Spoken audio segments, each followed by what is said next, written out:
All right, what's up, everyone? Welcome back. Happy Monday, all that fun jazz. Why is it called jazz? Anyway, solo episode today.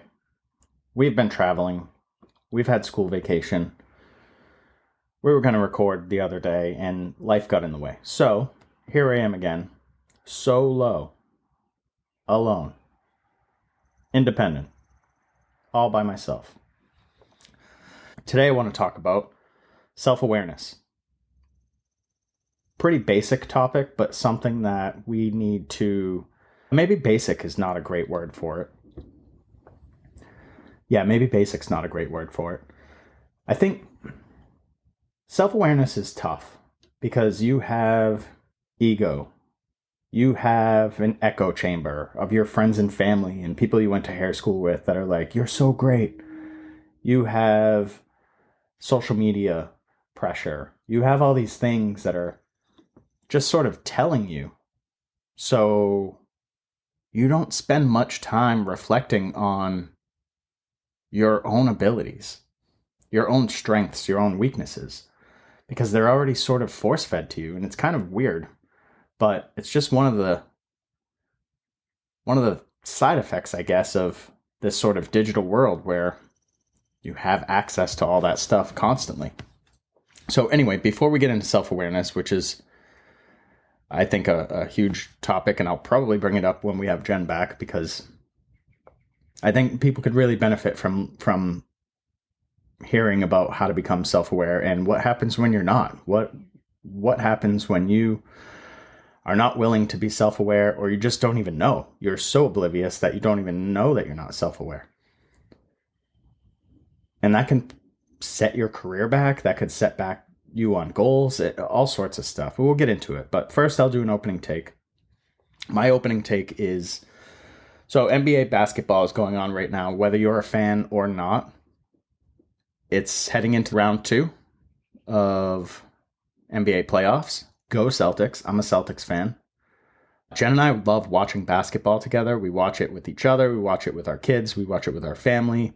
We text people throughout the game, family members and friends, unless we've hit pause for more than a couple minutes, because we've had a few spoiler alerts over the years where we've hit pause to like move upstairs with the kids or to grab dinner or whatever. And then we're 20 minutes behind and we hit play and the rest of the world is watching the game live. And we found out the hard way a couple times because you're just not paying attention. You pick your phone up and you look and you're like, damn it, now I know the end of the game.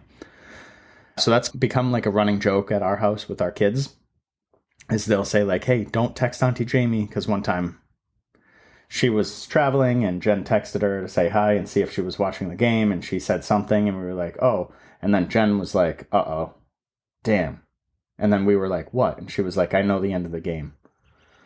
And so, yeah, it's just become sort of a running joke. But my point is, I think finding something that brings you and the people you want to be close with together is important. So for us, it's basketball right now. In the fall and the winter, it's football. We'll usually cook something at our house every weekend, and it's sort of an open invite. We'll have family members come over, friends come over, whatever. And I think that's important to have. I think it's important to have something that's outside of work, something that's outside of maybe an individual hobby, such as going to the gym or, running or artwork or something, right? That's all individual. That's all great. But I think that real life human connection is important. I think that's wildly underrated. Again, because we have such interconnectedness with everyone on the planet. I mean, I can go find out what somebody that I don't even know is doing. You can, have you ever found yourself scrolling through, I joked about this before, and I don't know that I've ever actually done it, but you find yourself scrolling through Facebook and then someone comments, so you click on it to see who the person is, and you're like, all of a sudden you're scrolling through their like Christmas photos, their family Christmas photos from like 2019. And you're like, what am I doing? Like you're able to get a glimpse into people's lives that you don't even know. And so I think it's important to have an actual connection with people too. And I don't want that to get lost, especially as we move forward with technology. Some of the stuff is like wildly exciting, but also I can see the flip side. Like when virtual reality reaches a point where it gets super real, where you really can't tell, I think a lot of people are going to have a real bad time because they are going to get stuck in there, living some sort of fantasy that they want to live and avoiding the real world as much as possible. And like, look, I'm all for fun. I like games. I like all that sort of stuff. But I just think we need to be careful and not miss out on the real world with our friends and our family and our kids and our loved ones and our parents and whatever. So that's my opening take. All right, self-awareness. Self-awareness is something, Jen and I talk about this a lot. We see it a ton in the hair industry. It's everywhere else too. Everywhere else. But the hair industry is the world we live in right now. Well, Jen will always be in the hair industry. I'm not sure what I'll do. I like it. I love it. It's fun. The people are great. It's really cool. But I'm not known to stick around for forever in an industry. So either way, we see this self or a lack of self-awareness in almost everyone that's coming out of hair school. And it makes sense. Where I went to barbering school, they were really great at telling us that this was just the beginning, that when we finished school and got that piece of paper saying that we could cut hair, which is a whole other topic because I think it's silly. But they were great at telling us that that was just your beginning, that you needed a jump off point and they provided it. And then it was up to you to figure out what you needed to do next, where you wanted to go, and how you were going to get there. And in this industry, there's so many people that come out of school, they think that because they've gone through school that they're all set. They're not all set. They need to keep working. Some do and they find success, and other people blame everyone else and end up failing. I don't know if you guys have seen that. We've seen it come through Hello. We've seen people that have come in and they blamed everyone before them and they leave. And I'm sure they blame us. I don't really hear a ton of that. I have in the past, but pretty much everything gets back to you. It's a small world. When they say that, it's true. So don't burn bridges, but that's a different topic. But yeah, a lot of people just aren't where they think they are. And if you want to look, we've talked about it before, but the Dunning-Kruger effect, basically the Dunning-Kruger effect, if you Google it, you can read about it. It'll take you 10 minutes and you'll know what you need to know. But basically, is people with a low level of competence have the highest level of confidence.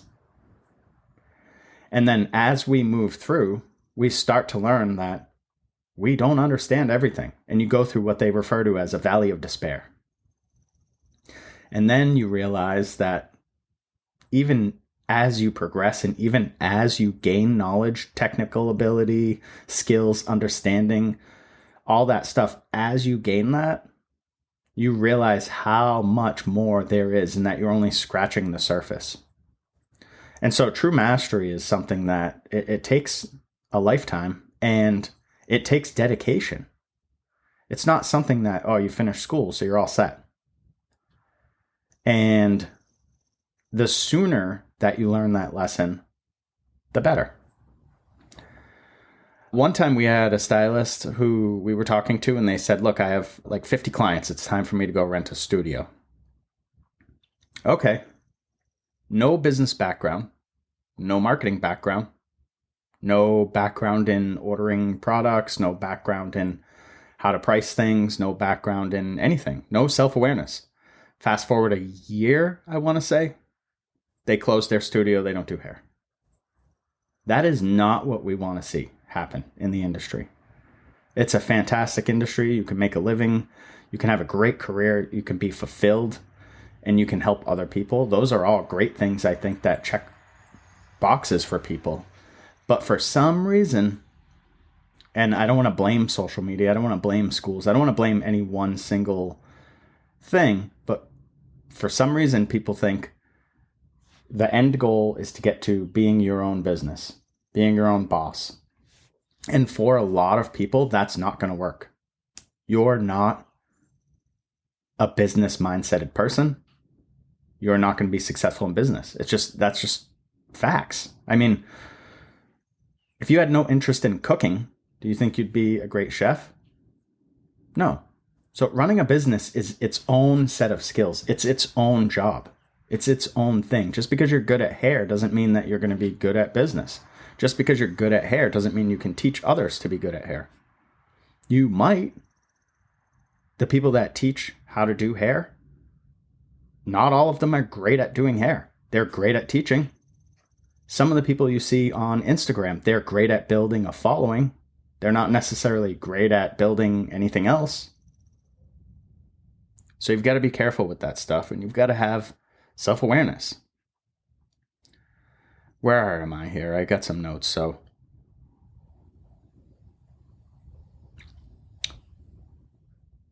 All right, another time, we were meeting with somebody, and they said that they were totally kick-ass at everything, basically. From scissors to clippers to formulating. Whatever you brought up, they were your go-to person.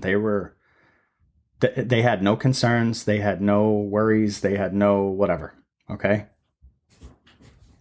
Well, turns out, not only were they not kick-ass, but they weren't even really entry-level because they had such an ego. They probably, and I'm sure you've met people like this, but they check out while they're in school. They're like, I have nothing else to learn here. And they think they're all set. You always have something to learn. So if that's your mindset, you're in trouble. So get rid of that mindset. You always have something to learn. I try to learn every day. I try to learn from everyone I speak with. I was at the grocery store earlier and had a little mini conversation with someone, and I was like, oh, I never thought of it that way. There's always something to learn. Anyway, a huge ego and a lack of any sort of self-awareness led them down the path of thinking that they were a hair god. And then fast forward, a couple of their clients reached out and asked, can you help this person? They're super nice, but they need help with doing hair. That's a true story. And again, ego is what held that person back because they're just not aware. They think they're all set. They think they know everything. And that's tough. It's tough to overcome, but you can. You have to be willing, and you have to be willing to put in the work. And you have to be honest with yourself, but you got to be able to do a self-assessment as well. And then you'll become more self-aware. And the more you do it, the better it gets, the easier it gets, and the more aware of how you're interacting with others, what your skill levels are, how you move about your day, the more things become clear. I have a gym story. So I used to own a gym, unless that's not obvious to you. And if it's not obvious, we talk about it a ton, but I owned a gym for 10 years. So a full decade of helping people get stronger, helping people lose weight, helping people with flexibility issues, helping people come off of medications. I had people that lost 20, 60, 80. I don't know if I ever hit 100, but I had people in the 80 to 90 pound weight loss range. So one time I had a client say, hey, Todd, I want to increase my strength. They wanted to get stronger. Can we chat? Yeah, sure thing. That's a great goal. Getting stronger is never bad. Becoming physically stronger is going to lead to being mentally stronger. It's going to give you confidence. You're going to feel good. You're going to look good. Everything's going to be good. There's never been a point in history where someone has said, damn it, if I wasn't as strong, I would have been able to do that. Never, not once. So anyways, I met with the person. I asked about their goals and I found out their why. And then I asked, where are we starting? What? They replied. What? Well, what's your starting? Like, where are we starting? What's your back squat? What's your deadlift? What do you clean? Etc. Oh, I don't know. That was their answer. Oh, I don't know. I don't track my lifts. Okay, here's the deal. If you're not aware of where you're starting, then there's not much we can do. You're going to have to test everything first. So it's not a huge deal. But the reason that I bring this up, and the reason that I instructed all of my clients, 100% of them, I was very crystal clear on why you should track stuff, is because even if you don't now, your goals will change And you'll have a reason to have those metrics, to have that information. And if you don't have it, you're going to have to then start there. And by starting the process by testing when you've already tested it, just because you simply are either too lazy or you don't see the value in recording your information, now that's just adding another step. So we're a step further from you reaching your goals than we would be if you had the information now. Self-awareness, it's so important when you're trying to accomplish anything. So, I'll share a story about this podcast. When we started, our plan was to publish an episode every week and share some sound bites on social media. We had a heavy focus on Instagram. Cool. We published our first episode on September 13th, 2021. So 3.5 years ago about. Fast forward to Q4 of last year. So the end portion of 2024. I said to Jen, we're posting on Instagram and not really getting any traction. I'm going to stop wasting time on that. How else can we get word out? So after talking, we figured word of mouth would be worth trying. So word of mouth is tough in the digital age when you think about it, because it's easier to reach a bunch of people randomly on Instagram than it is to talk to people every day. But we realized that we have an advantage. Jen teaches, so she's in a ton of salons, and sometimes I tag along or I get brought in for something, or I'm just there picking her up or whatever and meeting these people also. So we thought we'll just tell people face to face that we have a podcast and we'll tell them what it's about. We'll tell them why we think it might help you.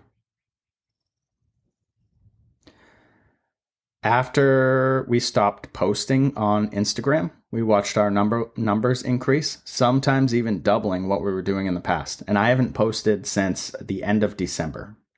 So for the first few months of 2025, we've watched our numbers increase to the point of mostly doubling what we were doing for downloads before.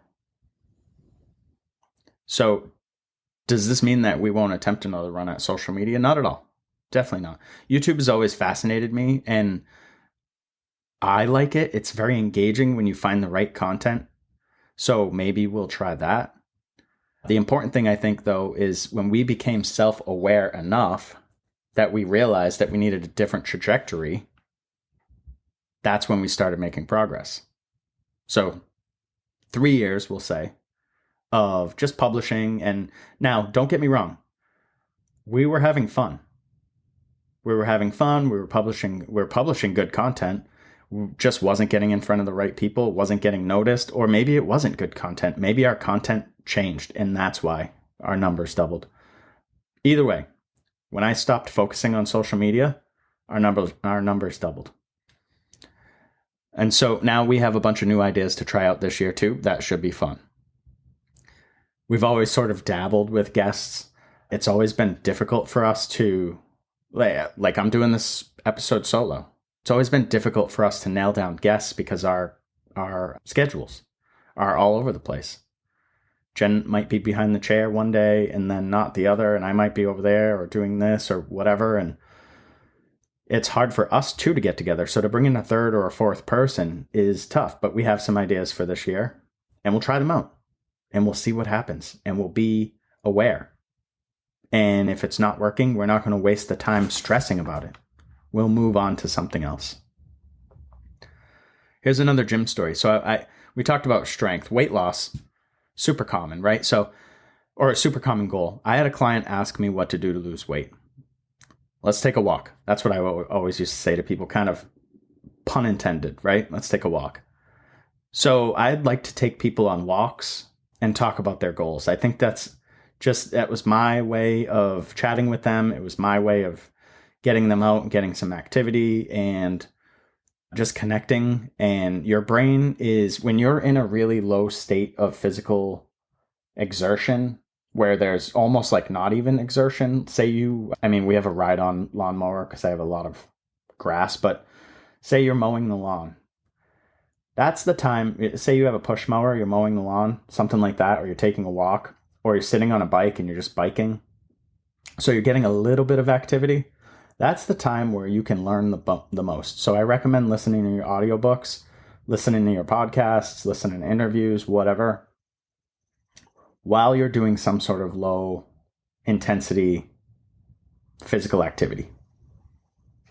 Because your brain is set up to absorb the information better in that state. So let's take a walk. Weight loss, pretty common question for me to get. Nutrition. So that's the answer. That 99% of the time, the correct answer, and if you're listening and you're like, I want to lose some weight too, it's your nutrition. It's not your hormones. It's not your anxiety. It's not your mood if you feel like doing it. It's your nutrition. If you ate less calories, you would lose weight.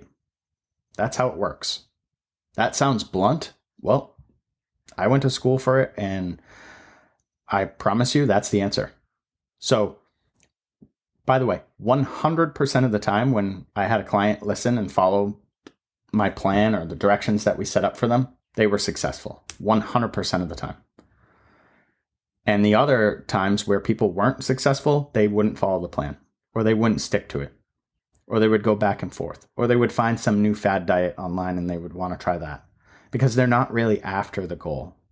They weren't even self-aware enough to know that that goal wasn't important to them. It was the idea. They loved the idea of looking different. They loved the idea of being lighter, so feeling better and having more energy. They loved the idea and the thought of that, but they didn't actually want to do it. Well, this guy said, my diet is really clean. I don't know what else I could do. So I asked if he was tracking his nutrition, and you can guess what his answer was, no. So I pointed out that he was holding a Gatorade. And he said, I don't drink a ton of these. And I said, look, man, you're getting in extra calories from somewhere, but you're not tracking. So we don't know where. I'm going to guess you're drinking them in the form of sugar, which is literally the worst thing you can do if you want to lose weight. Drinking sugar. So if you're out there and you're like, oh, I want my Starbucks, extra, whatever, vanilla frap bullshit, that's great. That's not helping you for weight loss. I promise you. And if you're like, it's only one a day, that's like an extra. So put it this way. Here's a fun fact for you. People that track their calories versus people that don't track their calories tend to overeat by a third. A third. So if you're supposed to eat 2,000 calories a day to maintain, you're probably eating an extra 600 calories on average. Some people far more. Some people, I'm sure, less, but I've seen studies that show it's a third. So you're overeating by a third. That's a lot. It's just that we're not self-aware. You're not going to remember everything that you ate throughout the day. So there's no way to accurately do that without tracking. So anyways, back to the story. I let him know that drinking sugar was probably not a great thing for him to be doing if weight loss was his goal. And he agreed, after I convinced him a little bit, to just try it. Drink only water for a month. You don't even have to track anything. Here's a little hack for you. Drink only water for a month. So that's what he did. Now, we had a couple things in there. I said, if you want to drink a coffee, fine. No milk, no sugar. If you want to drink tea, fine. No milk, no sugar. Mostly drink water. If you want to have soda water or something like that with a lemon, perfect. That's great. Not anything sweetened. So basically, water. 30 days later, he was down 15 pounds. 15 pounds. All he did was not drink sugar. All he did was not extra stuff. He just was unaware. He was unaware. And so anyways, he went on to become super successful. He kept losing weight and he got to where he wanted, and he noticed his mood changed and he was feeling good and he was strong. And yeah, the rest is history. So what else is throwing off self-awareness? We talked about people not really thinking for themselves, people getting force-fed their ideas, people living in echo chambers. I talked about that earlier. And I think and again, I'm going to preface this by saying I'm not anti-booth rent. I think it's cool. Jen did it for many years. I think that the industry is super confused on what it is, what it's supposed to be. I know for a fact that there are all sorts of, independent places that are telling people what to do, what hours to work. I just saw the other day looking for booth renters, 70-30 split, commission split. What are you talking about? How is it a commission split if it's a booth rent? So, and it's just so confusing because it's really not that difficult to grasp, but everyone thinks they understand it. So they're just making stuff up. So that whole renting side of hair has a lot of people confused. People think once I get good at hair, I'll run my own business. Except you've spent 0 minutes learning how to run a business. That's the first mistake. The first mistake, at least that we see, is that people think it's about the hair. They think if I'm good at hair, I'll be able to run my own business. Again, those things are not, those skill sets are not. Managing books, managing ordering, managing having insurance, managing everything that you need, software and the logistics and coming up with systems and creating standards, playbook, creating your foundation. So your mission, your vision, your core values, all that stuff doesn't come from getting good at coloring hair or cutting hair. How would you develop those skills? By cutting hair. It doesn't even make sense. So I don't know why people believe it, except that we live in this world with echo chambers and you go girls and boss babes and all that stuff. So yeah, the second mistake, what we see is that people think they can do it on their own. And most of the time they cannot. That's why you see booth renting, but it feels like a team, or booth renting, but we're family, join our family, because people are realizing you can't do it alone. You cannot do it alone. We've had a bunch of people leave.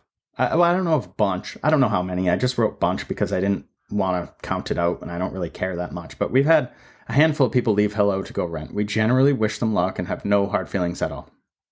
It is what it is. It's written in our handbook of when you're leaving, here's how it's going to go. We are not going to care. Not in a mean way. I wish you the best. But my focus is going to be on the people that are in our business, working for our business. It's not going to be what's going on outside of my business. Unless I'm researching something, I really don't care.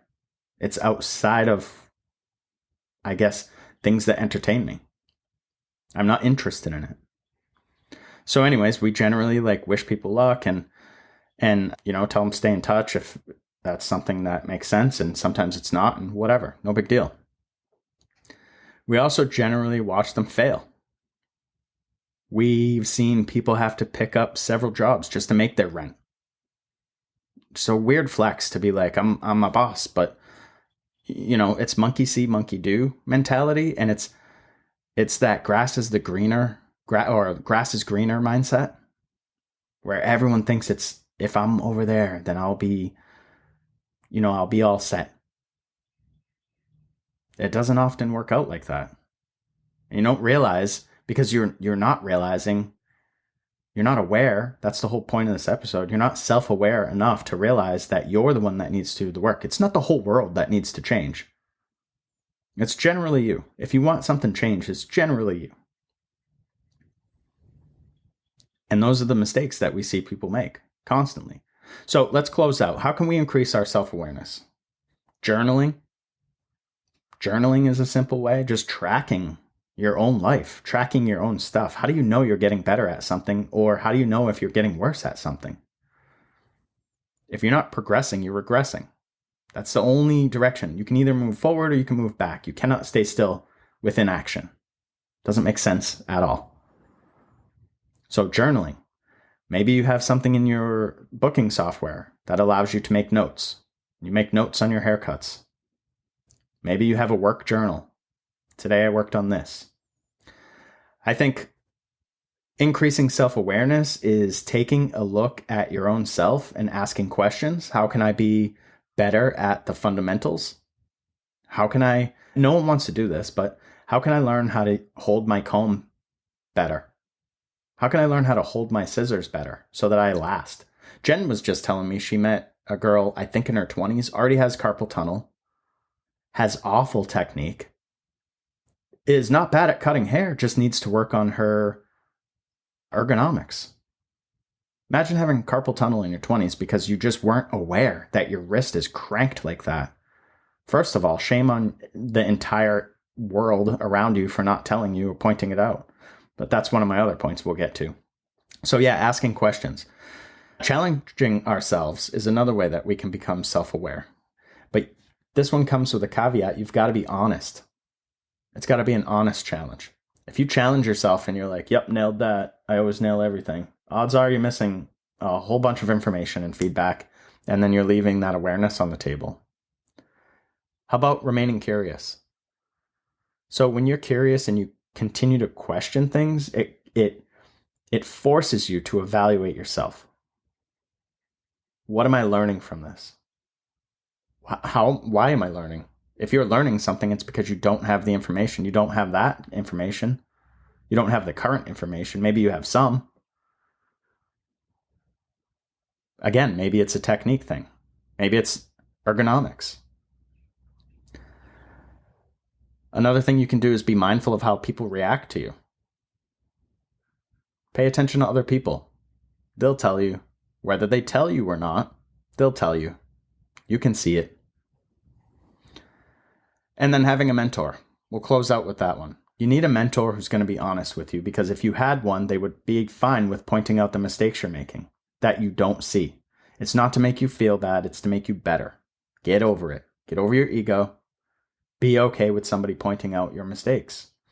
A good mentor is going to point out your strengths as well. They definitely are. But a good mentor is not there for your ego or to care about anything except getting you to your goal. All right, guys, thanks for listening so much. Sorry Jen wasn't here. I'll bring her back next week, promise. And if you need anything, reach out. Get on our email list. That's another thing that's been growing since we've kind of switched that up. Talk about self-awareness. I was plugging away, just writing emails, and then I was like, I need a formula. And so I started doing the 3-2-1 structure that I have now, and it's been awesome. So check that out. If you're not sure how to get onto that, reach out and I'll add you manually, or you can just click the links in the bios. There's stuff on our podcast links. There's stuff. We still have the Instagram page. Gonna revive it.